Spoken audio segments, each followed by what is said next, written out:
टुनटुनी चिड़िया की 3 बेटियां थी। टुनटुनी बहुत बीमार हो गई थी और उसकी बेटियां उसकी अच्छे से देखभाल करती थी, पर टुनटुनी की सेहत में कोई सुधार नहीं आया। बच्चों, मेरी पास अब ज्यादा समय नहीं है, मुझे माफ कर दो बच्चों। मैं तुमसे दूर जा रही हूँ। इतना सुनकर तीनों बेटियां रोने लगी और कहने लगी, माँ, तुम हमें छोड़कर चली जाओगी तो हम तुम्हारे बिना कैसे रहेंगे? लेकिन टुनटुनी ने कोई जवाब नहीं दिया, क्योंकि टुनटुनी इस दुनिया से जा चुकी थी। तीनों बेटियां बहुत दुखी हुई और बहुत रोई। तीनों बेटियों ने अपनी माँ का अंतिम संस्कार किया और घर लौट आई। तीनों बेटियां अपनी माँ के बारे में ही सोच रही थी, तभी उनका चाचा वहाँ पहुँचा। अरे ओ टुनटुनी, कहाँ है तू? बाहर निकल। चाचा, माँ तो इस दुनिया में नहीं रही, वो तो चल बसी। क्या टुनटुनी चल बसी? ये कैसे हो गया भगवान? चाचा, जो होना तो हो गया, अब तो आगे ये सोचना है कि हमें क्या करना है। मेरे रास्ते का रोड़ा बनी तुम्हारी माँ तो चल बसी। अब ये घर तुम्हारा नहीं, मेरा है। अब मैं तुम तीनों को बेच डालूंगा। ये कहकर वो जबरदस्ती तीनों को बेचने के लिए दिल्ली ले जाता है। तभी वहाँ सौदागर तोता आया। इन तीनों चिड़ियों को बेच रहे हो ना? इन तीनों चिड़ियों के 3 लाख रुपए मिलेंगे। अगर मंजूर है तो बताओ।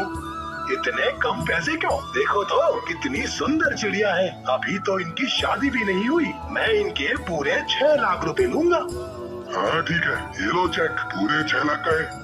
चाचा कौवे ने पैसे लिए और तीनों बेटियों को छोड़कर वहाँ से चला गया। तीनों बेटियां सौदागर तोते के सामने गिड़गिड़ाने लगी, हमें छोड़ दो, हमें यहाँ से जाने दो। लेकिन निर्दयी सौदागर उनकी कोई बात नहीं मानता, बल्कि उन्हें डरा धमका कर अपने घर ले जाता है।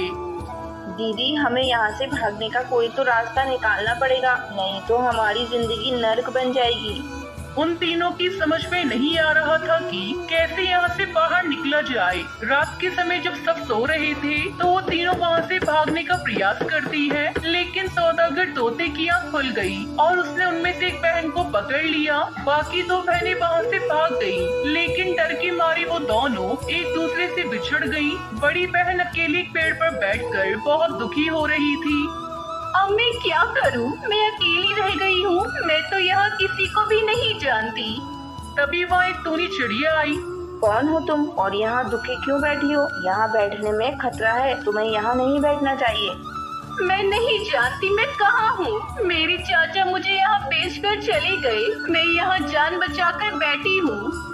हे भगवान, ये कैसा जालिम चाचा है। चलो तुम मेरे साथ चलो बेटा।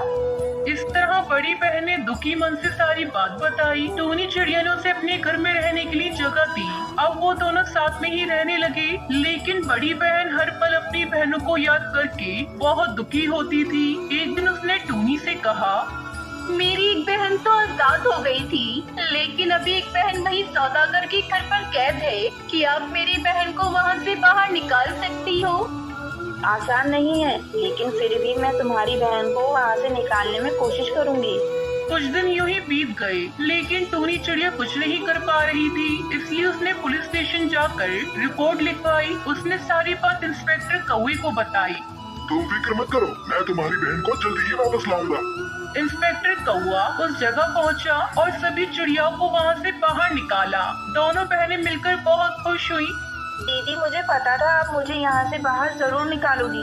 दीदी, मैंने यहाँ बहुत अत्याचार सहे हैं। जो हुआ उसे भूल जाओ बहना। अभी हमें अपनी बहन को भी ढूंढना है, फिर हम वापस अपने घर चले जाएंगे। इंस्पेक्टर कौवा, टूनी चिड़िया और दोनों बहनें अपनी बहन की तलाश के लिए निकल पड़े। कई दिनों के ढूंढने के बाद उन्हें उनकी बहन मिल गई। दीदी, आप इतने दिन कहाँ थी? मैंने बहुत इंतजार किया आपका दीदी। हमें तुम्हारे चाचा का भी पता चला, वह एक दुष्ट पक्षी है। अब तुम लोग ही बताओ, क्या हम उसे पकड़कर जेल में बंद कर दें? उसने हमें पैसों के लिए बेच दिया। उसे कड़ी से कड़ी सजा मिलनी चाहिए, तभी हम अपना जीवन शांति से जी पाएंगे। टूनी चिड़िया ने उन्हें विश्वास दिलाया कि वो उनके चाचा को जेल में बंद करवा देगी और उन्हें ट्रेन से उनके घर वापस भेज दिया। वो सब खुशी खुशी तीनों साथ में रहने लगी।